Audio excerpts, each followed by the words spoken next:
In today's episode, I'm sharing the top 10 things I wish I knew before diving into my own home renovations.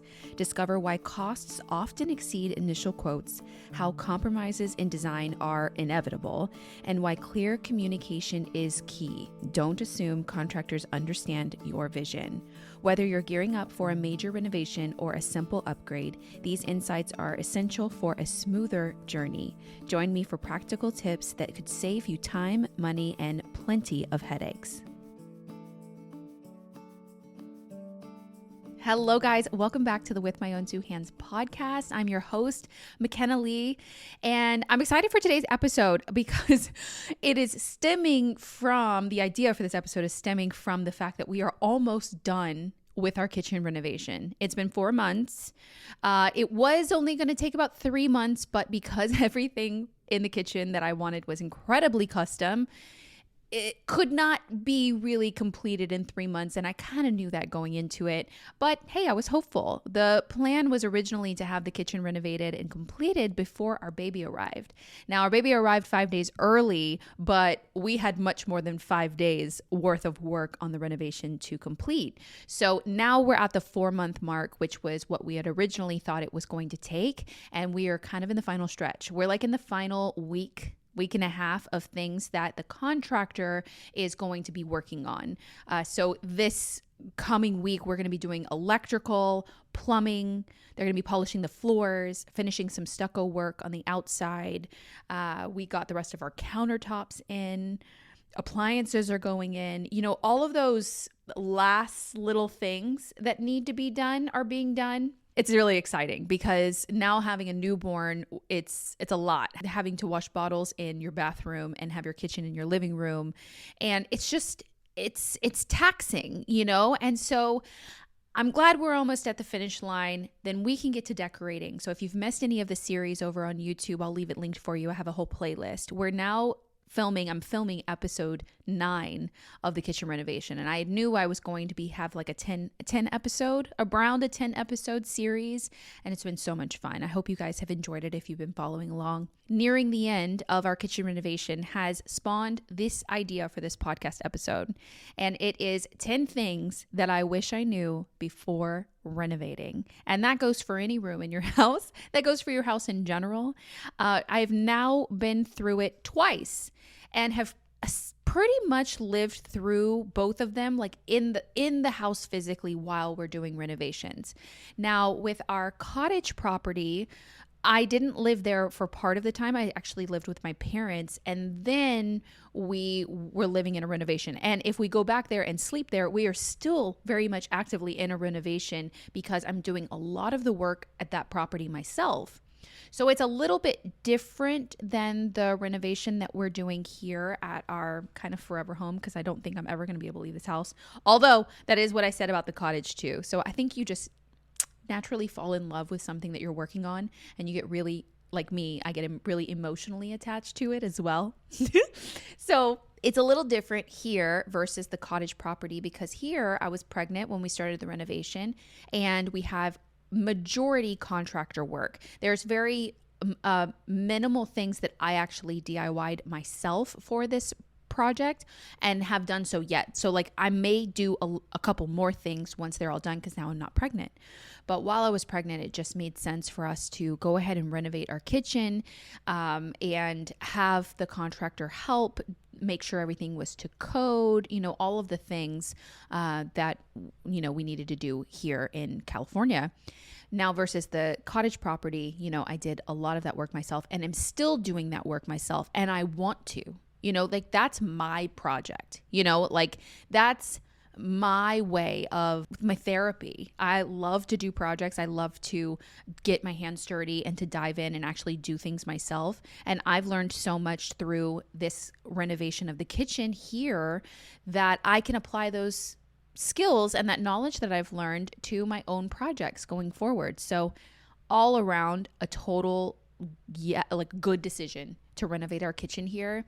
And so being through the renovation of both of these properties, there are things that I wish I would have known before diving into it. And if you've been following me along on all of these renovation projects, I've shared a lot of it through the process, right? I've shared, things that have gone wrong, things that have gone right, things that I've learned through the process. Now I know, being through it twice, that there are some common things that happen that I wish I would have known. So without further ado, let's jump right into it. So the first thing I wish I would have known is that it will always cost more than they say it will.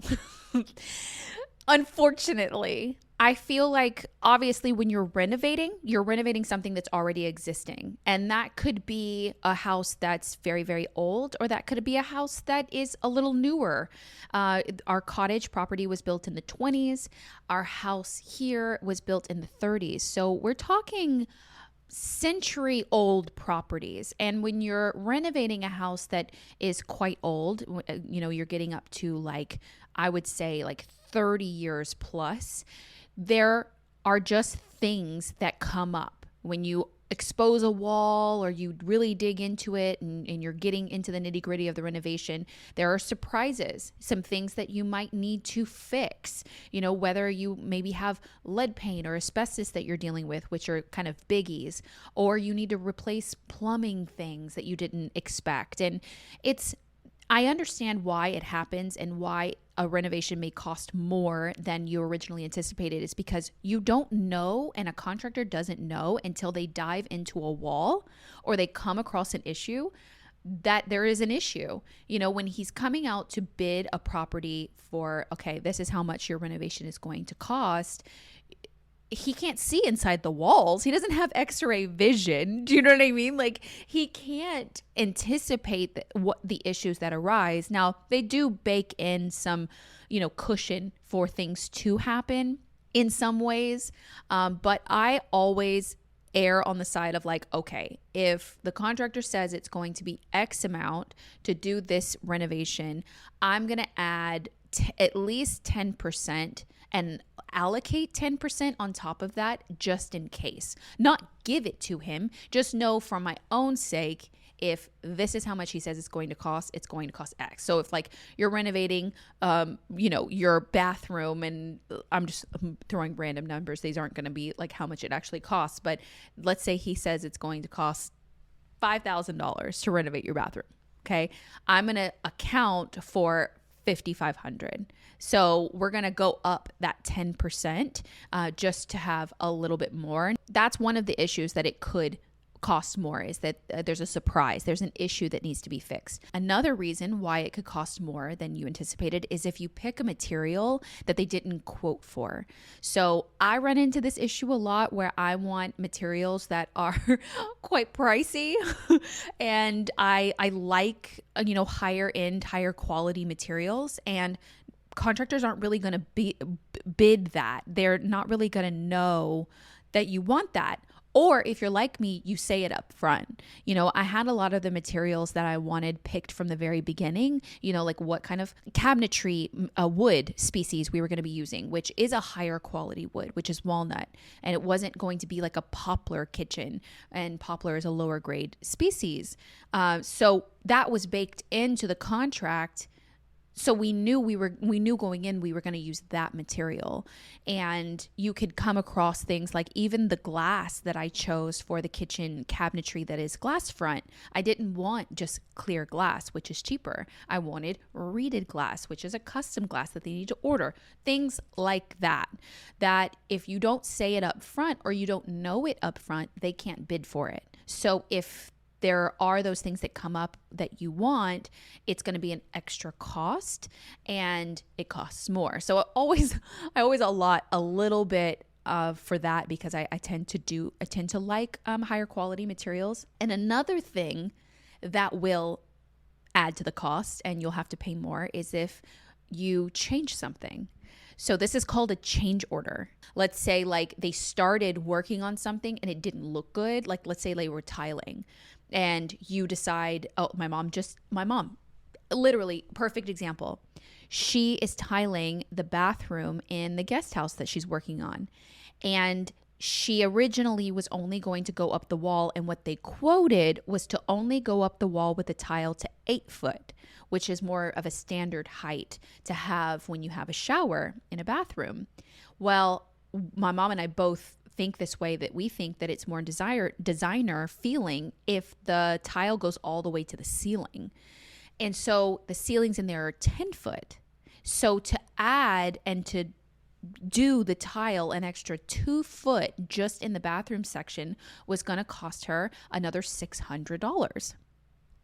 And so she's like, I don't want to pay the $600. So that's a change order, right? It's like on top of what you originally thought you were going to have to pay. So that is number one for sure. Just going into a renovation, just know it will probably most likely cost you more than what they say it's going to. And if it doesn't, kudos to you. You were very upfront about what you wanted. You didn't have any mistakes or issues that you had to fix. And you picked materials and budget. That's incredible. That's never happened to me, but just something to keep in mind. The second thing that I wish I would have known is that it's always going to take longer to do your renovation than they say it will. Even with the perfect contractor that I have for this renovation in the kitchen, even with a perfect timeline, even with things going relatively smoothly, because I chose so much custom and just in general, it just took longer.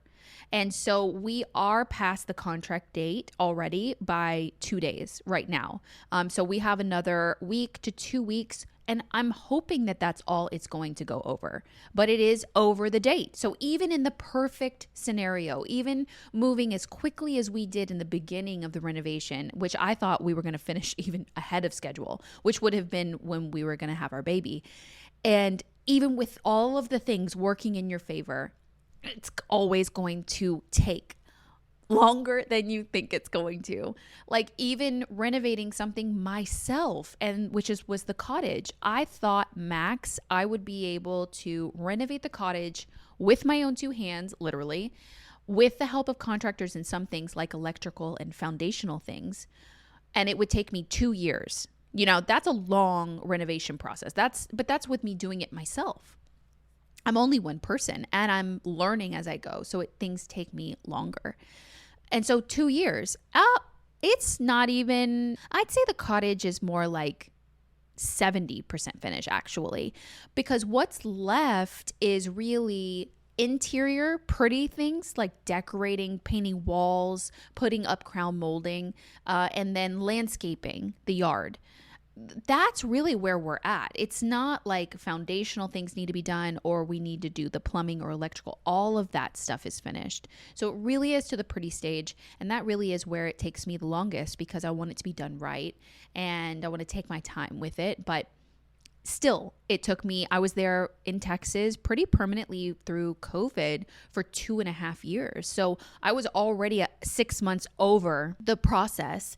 And then we obviously put a pause on the renovation there because I wanted to have a baby and we wanted to start a family. And that just happened a few weeks ago. We just had our baby. So we are going to get back to it. But even with just me, even my own timeline for my own self, it went longer. So always anticipate that it's going to take longer.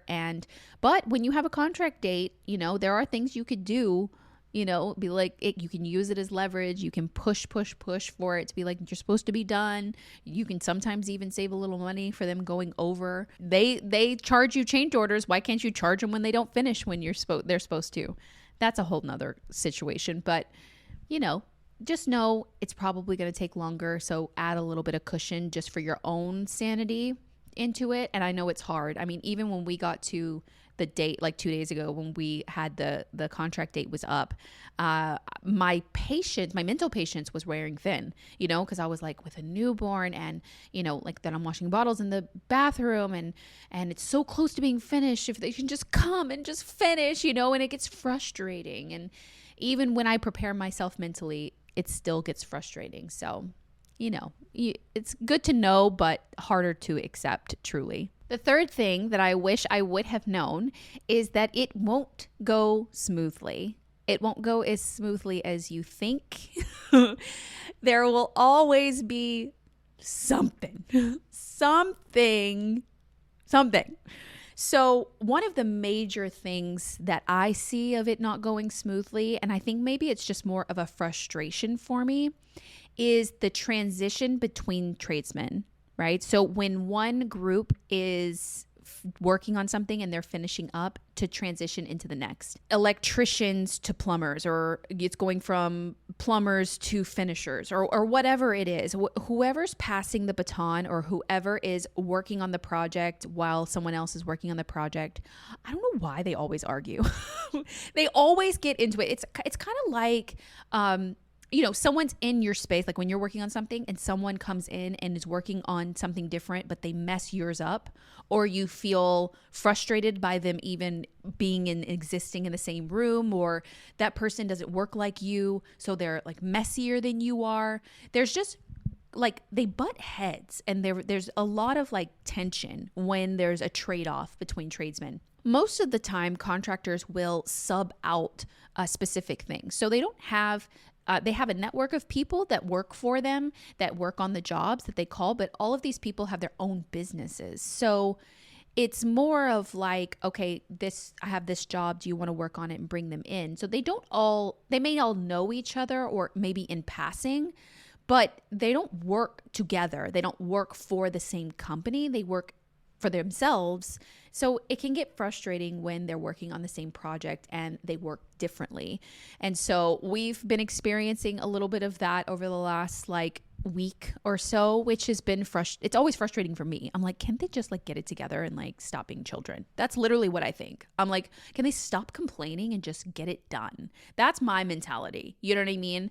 So it's been somewhat frustrating, and I have to remember that I have a contractor and I can excuse myself from this situation, and I do not have to listen to this, But so for some reason, they love to talk to me. I'm on site, I'm here, I'm accessible. It's easy for them to talk to, but I don't want to hear about complaints. You don't I'm not your boss. Don't complain to me. They just don't want to be at fault for any issues. And it's just frustrating. So I feel like that was one thing that frustrates me, that makes it feel like it's not going smoothly. So when you have a contractor, it always goes much more smoothly because you as the homeowner doesn't have to be so involved with the trade-off of the people and making sure that they're here, or they're doing what they're supposed to, or being blamed for something else. It's much easier that way. Thank you to Dreamland Baby for sponsoring this episode. You can go to dreamlandbabyco.com and enter my code XO at checkout to receive 20% off site-wide plus free shipping, and this offer is good for new and existing customers. Our baby is now 5 weeks old, and as new parents, it's been 5 weeks of learning what works, what doesn't work for him, how he eats best, settles best, sleeps best. And I've heard mixed reviews from other parents about using weighted sleep sacks to help your baby sleep and calm them. But like everything else, we like to try things ourselves to see what actually works for us and what we like. After our baby would only fall asleep with our hand putting light weight on his chest to calm him, we tried Dreamland Baby's weighted sleep sack, and I like that the weight is evenly distributed and it's very gentle. It's not heavy, which helped to calm him and sleep deeper for longer periods of time. And since we sleep when baby sleeps, Romeo and I can get even more rest, so we love it. Dreamland Baby's weighted sleep sack is super soft and has a two-way zipper for fuss-free diaper changes. If you want to try it out for yourself, go to dreamlandbabyco.com and enter my code XO at checkout to receive 20% off site-wide plus free shipping, and it's good for new and existing customers. Since we're on the topic of sleeping better, I actually switched out my pillowcase from one of Blissy's 100% mulberry silk pillowcases. And who knew that a better pillowcase is all you need for better sleep? Thank you to Blissy for sponsoring this episode, because silk really is the best material for your hair and skin, as it reduces frizz, tangles, and prevents breakage, because it actually keeps the moisture in your hair and keeps the skincare products that you use and the natural moisture on your skin. If you have cotton pillowcases, it actually absorbs your skincare and products right off. Blissy pillowcases are made from 100% mulberry silk, which is naturally hypoallergenic, so you can sleep more comfortably without any reactions. And unlike other silk pillowcases, these are the highest quality silk and are machine washable and naturally cooling. I've been confused online before by satin products saying that they have the same qualities as silk, but don't be fooled by the dupes out there. Satin is actually made from synthetic fibers, while silk is all natural and is more breathable, moisture wicking, and gentle. Blissy has amazing reviews that you can check out online and over 1 million raving fans. Clearly, everybody loves them. They have a ton of different prints and colors that make great gifts as well. Try Blissy now risk-free for 60 nights at blissy.com/XOPOD and get an additional 30% off. That's BLISSY.com/XOPOD and use code XOPOD to get an additional 30% off. Your skin and hair will thank you. The fourth thing that I wish I would have known before renovating was that you will have to compromise your design in some form, in some way. You're not going to get everything you thought you were going to get exactly how you were going to get it. And that may be more of a me type of situation because I like to dream big. I like to be like, this is my crazy dream of things that's probably never been done before, but I want to push the boundary and I want to do something different.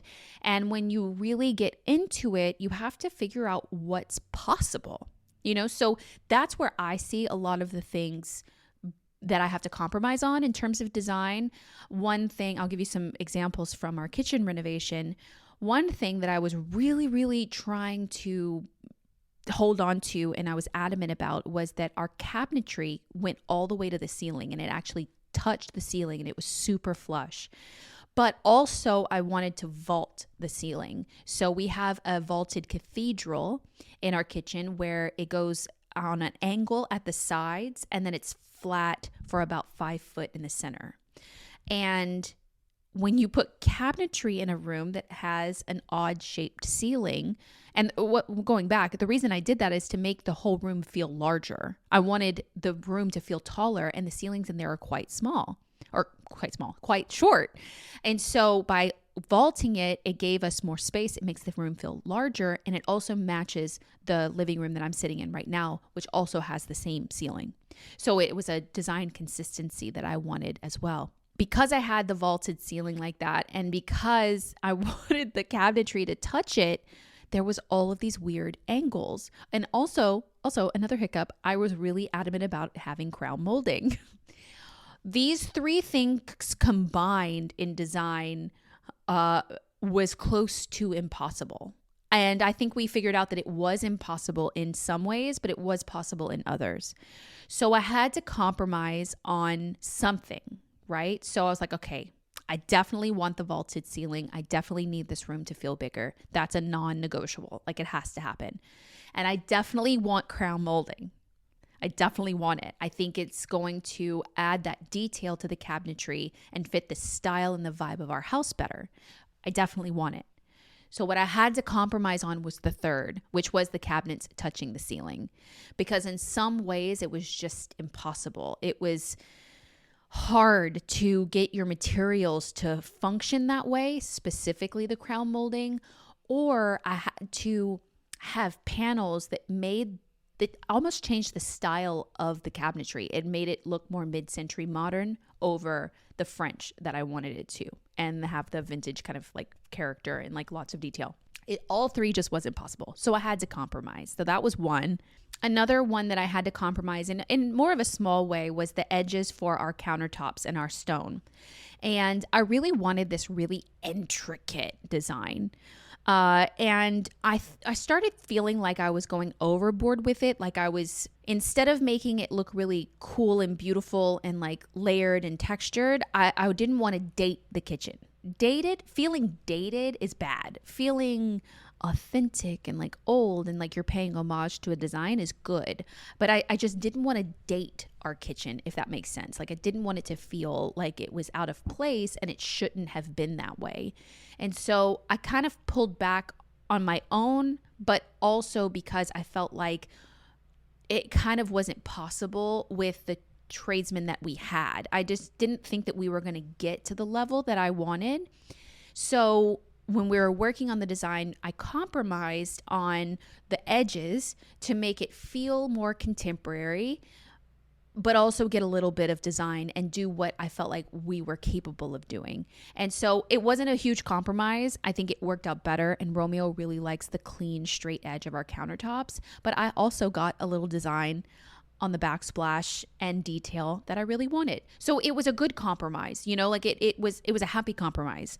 We didn't know that it was going to do that until we kind of got into it and we were further along. And the other thing, like that situation just now, is that you compromise when you and your partner disagree on a design. Like maybe you like something like that's different than what he likes, and you kind of have to pick and choose who gets it, who gets to say. I know I really pushed the boundary on painting our range hood above our oven blue, and I did. I wanted it. I needed to really push that idea because I would have always wondered what it would look like. He likes it. He just can't see it yet because it's not finished. He can't understand how it incorporates into the overall design, and I can. So we ran with that idea, but I compromised on the stone edges.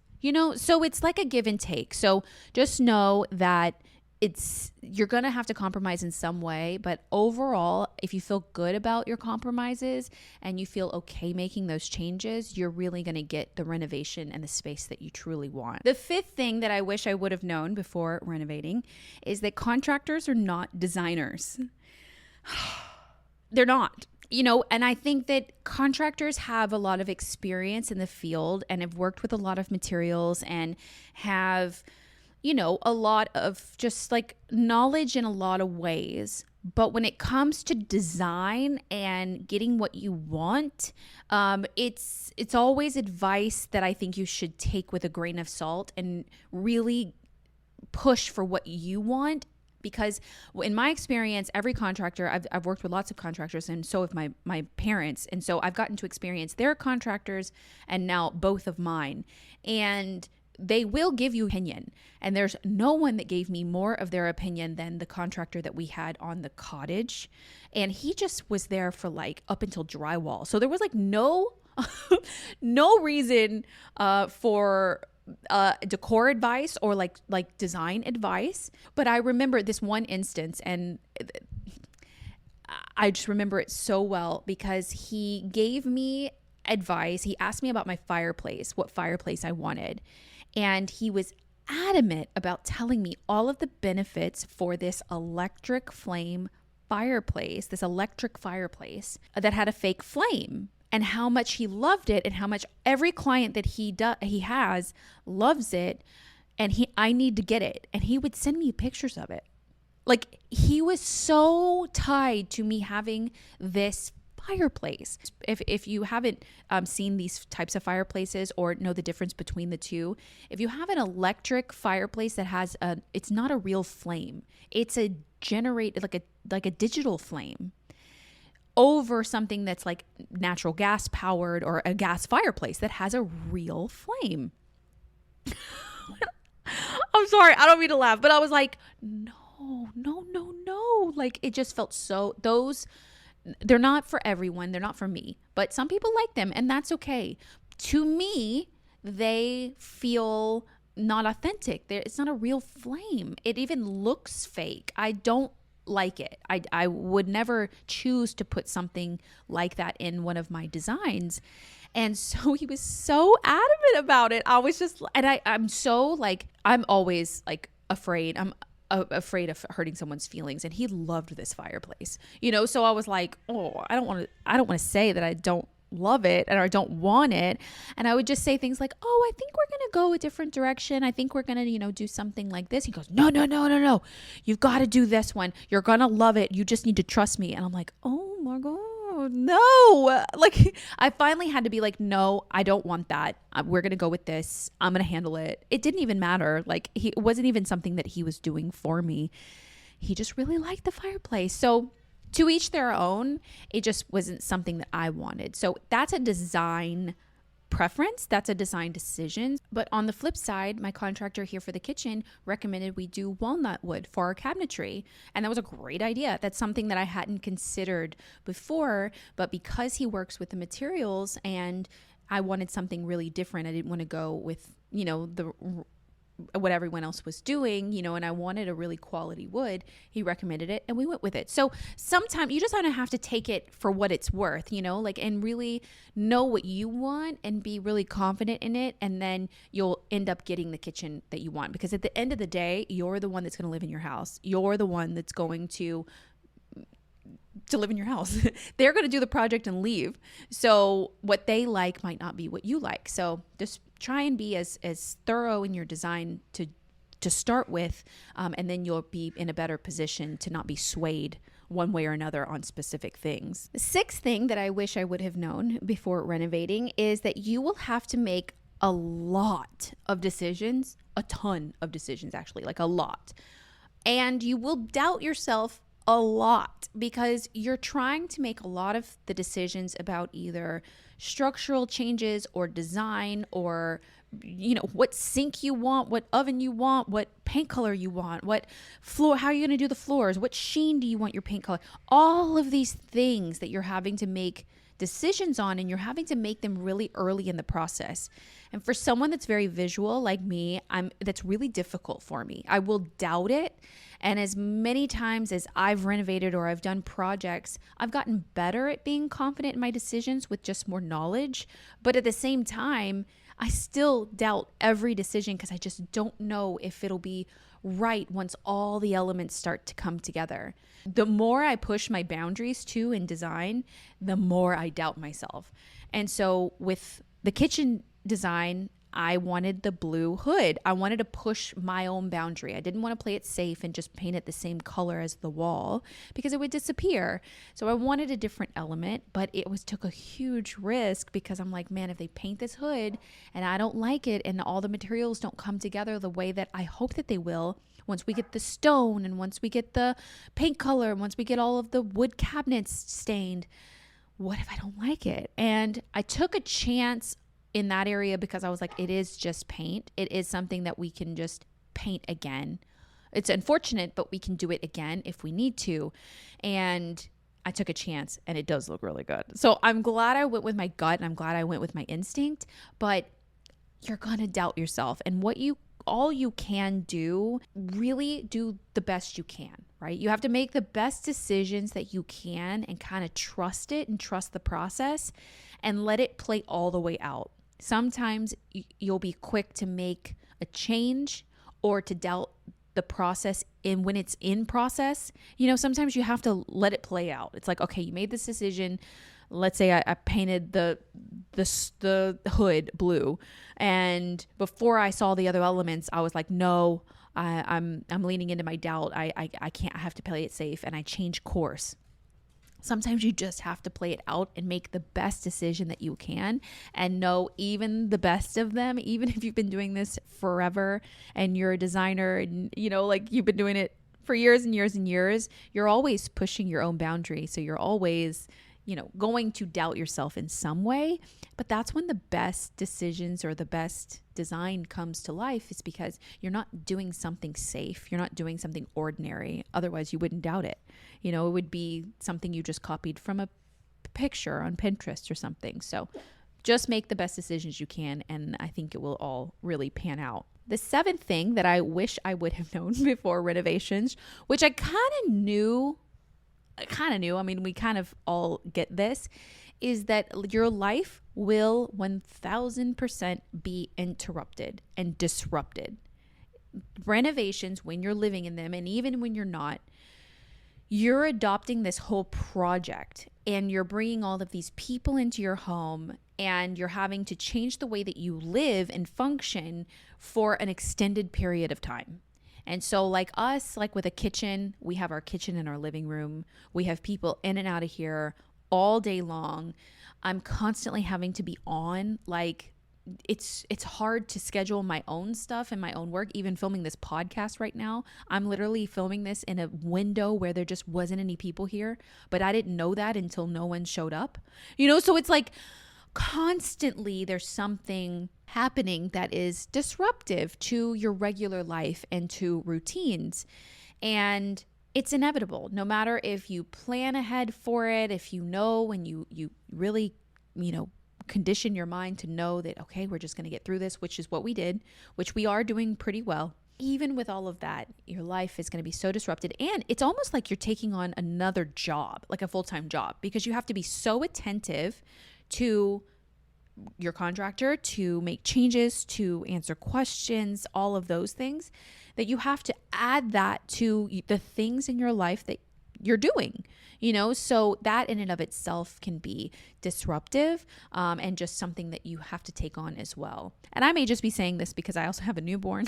So it's like, it is a lot. It's a lot to be all things to all the people that I need to be there for. And so it's nearing the end. So I'm very happy that we're almost done with our renovations, and I'm very happy that the disruption of it all is almost done, and we can have our routines back and just set new routines with a newborn. And life just gets a little more calm. So we won't be doing any more contracted renovations anytime soon. I need a break kind of thing.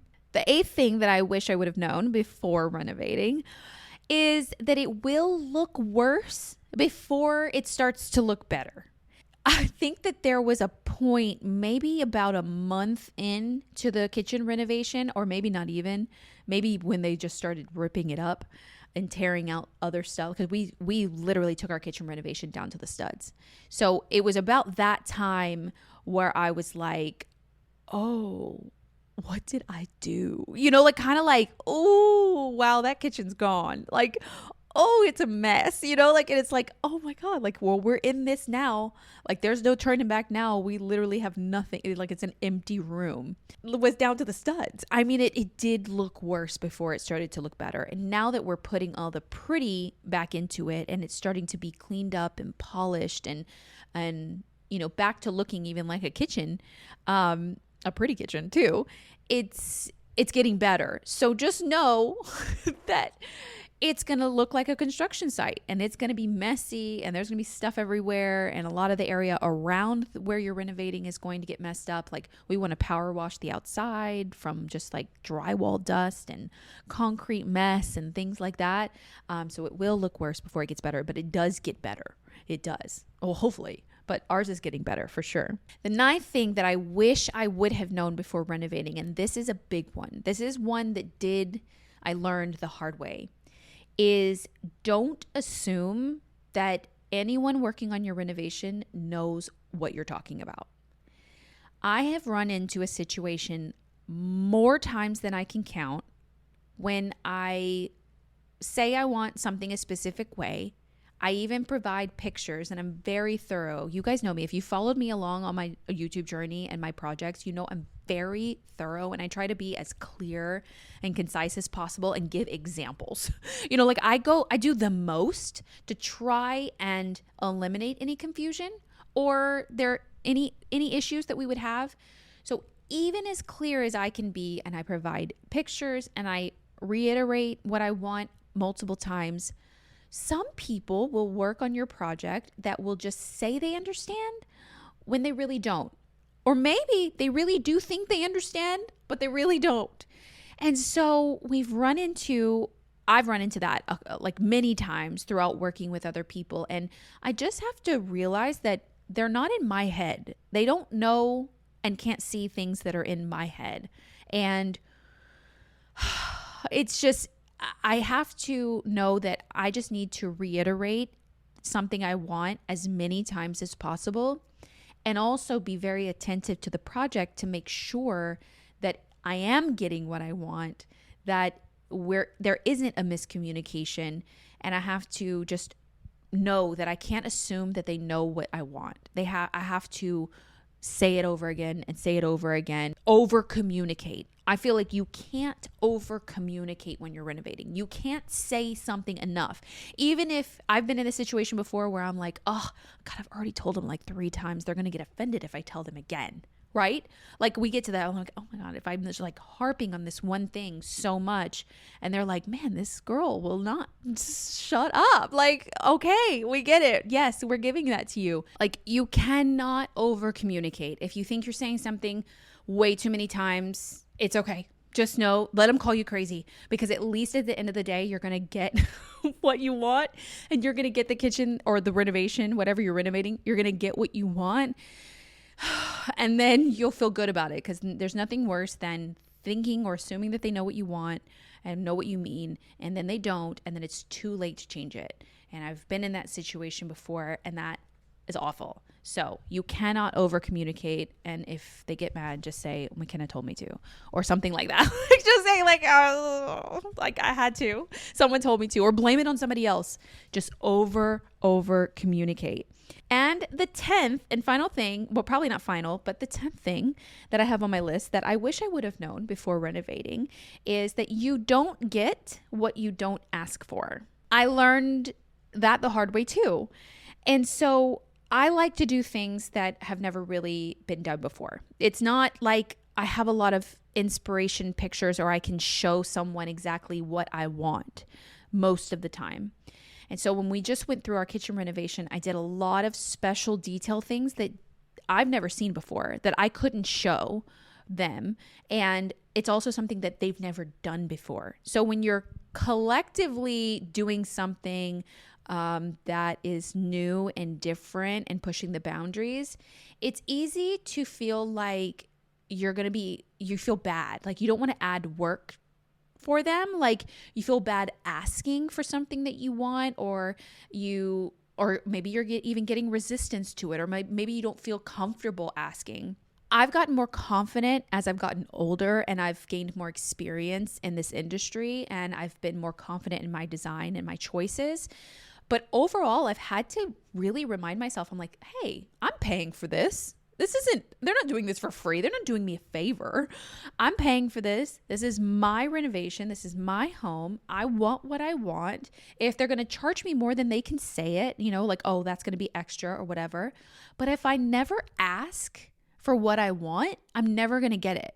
If I never have the conversation or bring it up, I'm never going to get what I want. I'm never going to know if it could have been better. And I've done that a lot in this kitchen, and I'm so happy. I haven't been afraid to ask, and I haven't been afraid to be like, is this something we can do? Specifically, like I just did it, a few days ago. So with the edges of the stone, and when you see the next renovation video, you will see what I mean, because they're finally finished as of like yesterday afternoon when I'm recording this. So in the next renovation video, you'll see the decision that I made and what I asked for was not original to what we were working on. And I didn't know how it was going to play out, but it is so incredible. I'm like, this is epic. And even everyone that's worked on the job is so proud, because they're doing things that they've never done before, and it's looking so beautiful. And it's all stemming from my design, of course, but these tradesmen are so skilled that they're able to fulfill my ask. I've gotten better at it, and this renovation I did it, and I'm so happy with the turnout, because it is all of those little things that are like the cherry on top and the icing on the cake for the renovation, and it feels so good to have such a special place. So I hope that gives you some insight if you are going to be starting your own renovation or are looking into it. Learn from my experience on those things that I wish I would have known before. And I hope it goes really smooth for you. I hope those are helpful. So we have a few design dilemmas that you guys have sent in on the forum that are renovation related. So I was like, okay, this could be fun. We can dive into them. So the first one is from Tierney. And she said, my big question is about return on investment in bathrooms. My husband and I don't plan to stay in our house too long, maybe 2 more years after they've already lived there, because we know his job will move us. So we're really focused on making renovation decisions that will increase the value of our house when we resell. Both bathrooms are straight out of 1973 and have these horrendous green marble shower tubs. I didn't even know what she meant until I saw the pictures. I was like, oh my goodness. We have already replaced the flooring, trim, countertops, and paint in the guest bathroom, but we're flabbergasted when we were quoted $1,400 to have each shower painted. To replace and buy a new shower insert would be $600. Oh, well, yeah. To like replace it's cheaper than painting it. Or should we look at something like tile or fiberglass to replace the porcelain insert? So my question to you is, do we even spend the money to update them? Will we see a return on investment by just replacing the floor, paint, countertops, and trim in the second bathroom as well? And she's included some pictures. When I saw the tile, I was like, what is that? It's literally like, it's got like a beigey background. I can't even see grout lines in the picture. So it looks like one full slab of this stuff. It's like a beigey background and it has these abstract green swirls on it. It's so odd. I've actually never seen it before, but I understand what she's saying. Like, it's straight out of 1970. I would say that, like, I'm putting myself in the shoes of someone that would tour your home to buy it. If I walked into your house and you had a beautiful house and I got to the bathrooms and I saw that tile on the wall, it would literally take me, I would be like, oof, I'm going to have to renovate these bathrooms. And I would start calculating how much that would be. So only in that instance, I would say it's definitely worth it. On the more strategic way of saying it is definitely worth it, because bathrooms and kitchens get you the biggest return on investment. Now, it is considered there's a lot to consider. There's a lot that goes into it, like your location and the market and all the things. But just on the fact that you can recoup between 60 and 70% on your investment in your bathrooms, and what it adds for the people, let's say, like, you can recoup that money in terms of what you can sell your house for, but also everyone that walks in the door to your open house to view your home is now going to look at a really versatile, beautiful bathroom with pretty tile over that, over that green.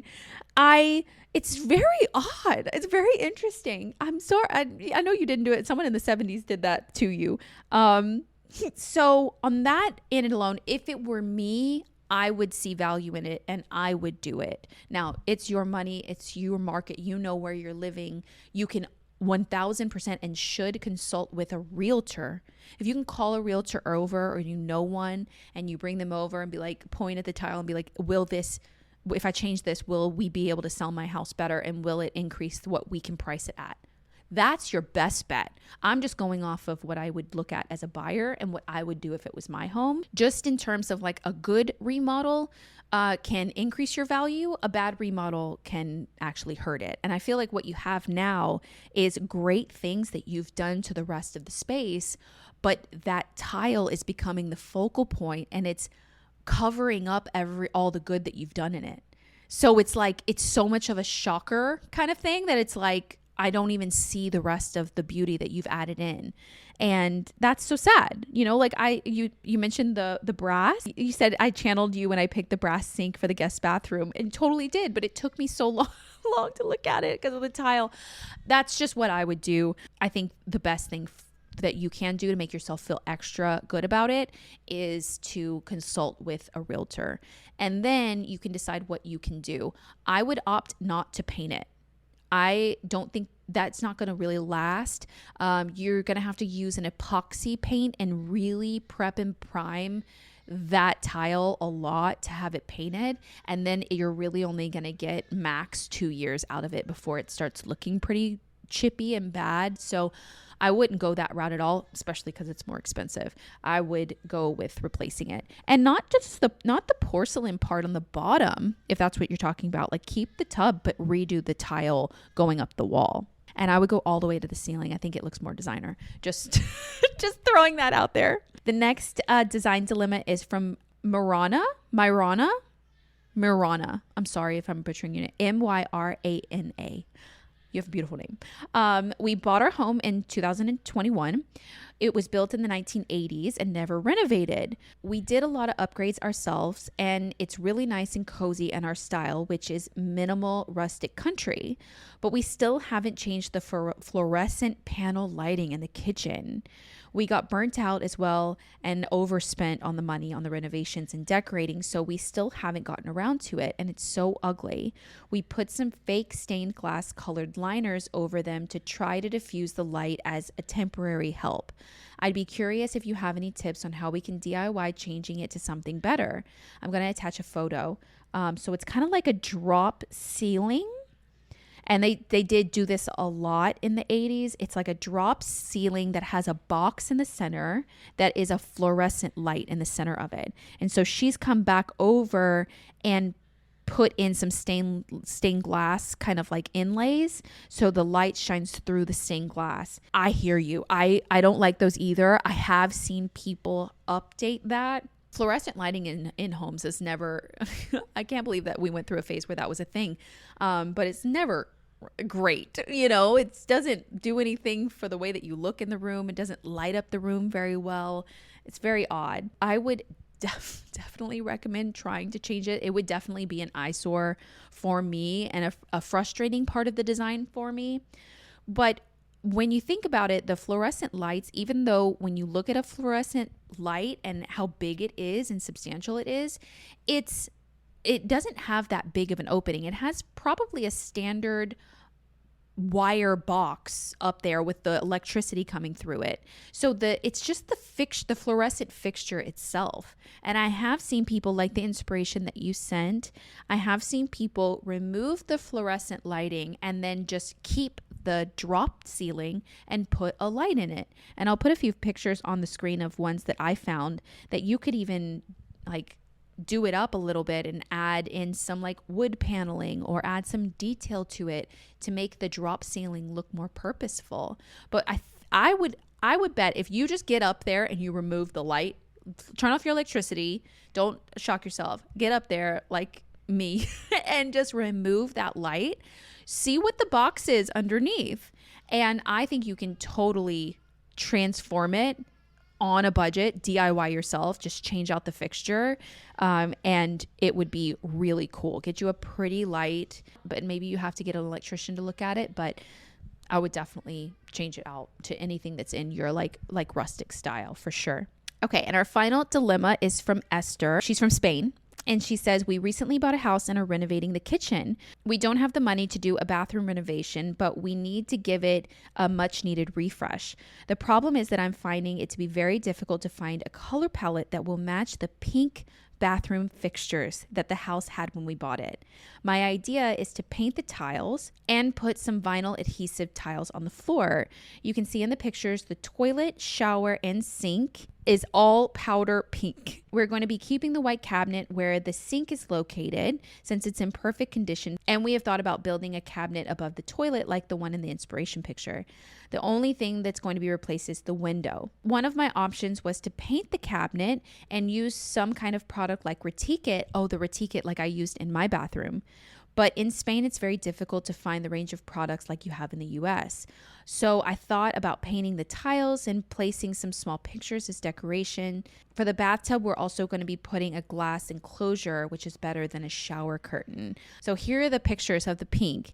Now, I think in some ways, like past me from a few years ago would not know how to work with color and would not know how to work with this pink in the room. And then the new me is like, this could be cool. This could look interesting. How do I make this work and keep it? Because I'm all about salvaging. You know what I mean? Like I always like to keep something that's different. So I looked on Pinterest and found some inspiration pictures, and I'll put some on the screen. I really love when this pink is paired with like warmer neutrals. You can see like in like the wood of this one, like the natural wood underneath the pink sinks with the brass elements. So pretty with the wooden framed mirror. This looks elegant and expensive and incorporates that pink color. And then in the next picture, it's like got pink tile and a pink sink, but it's paired with like a darker wood cabinetry underneath which is really cool. And then a pink tile shower with brass accents of the fixtures. So one thing that I did notice in the reflection of one of your pictures is your door to this bathroom. This door is a rich, dark wood with a brass, beautiful vintage style handle. I love that door. I love that door with the pink. So I'm thinking what would be best is use those as your solid like portions of your bathroom. Like these are the things we're going to like definitely keep. I think since I like the pink when it's paired more with a warmer neutral, I'd start to eliminate the cooler tones in the room. And for me, that's the silver fixtures. I know it's a lot to update the fixtures, so just bear with me. It's just like, this is my dream, and then we can work back from that. But replacing all the fixtures with either like an antiqued brass, something burnished and warm. And match the handle on your door, really. And the floor is very cool toned. So I'm with you about putting something down. So when you're picking the material for the flooring, pick something that has maybe a warmer tone to it. So you can eliminate those cool tones. And the tile, honestly, the tile on the walls have a warm undertone. I think if you paint any of the tile in the bathroom, although I am a little bit opposed to painting tile in bathroom because it just doesn't last very well. But if you paint anything, I think I would do like a contrast in the strip that goes through the middle of the tile. The cabinet underneath, I would opt to actually paint it. I know you don't have retique it, which will make it look like a wood stain, but you could pick a warmer colored paint that will pair nicely. I mean, if you like the brown color, I mean, brown is really like trendy right now. It's very contemporary right now. You could paint the brown on the bottom, and then the brown on the window, and the brown above where the light box is, and just play with warmer tones. I think that might help make the whole room feel more elevated, and the pink feel more elevated and classy, and look really, really, really cool. I mean, I think you can work with it, and I think it would be a really beautiful bathroom for sure. I hope you guys enjoyed this episode. 10 things that I wish I knew before renovating. And I'm sure there are more. I'm sure there are things that I will still learn every time I renovate that will, be more of a common recurring thing that just hasn't happened as often yet. But I hope it puts you in the right direction for your next renovation project, or just gives you more insight into the process. And if you're not already subscribed on the YouTube channel and you want to see any of the pictures from the design dilemmas, definitely head over to YouTube to watch this episode and like and subscribe to the channel. It helps the channel so much. And if you're following along on audio, I don't even know how you like what it is, like what the button's called, but you can follow the podcast and leave a review. It helps the podcast so much as well.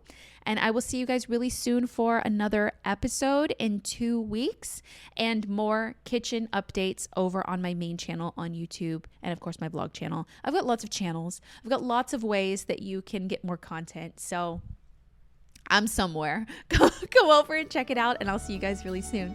Bye guys.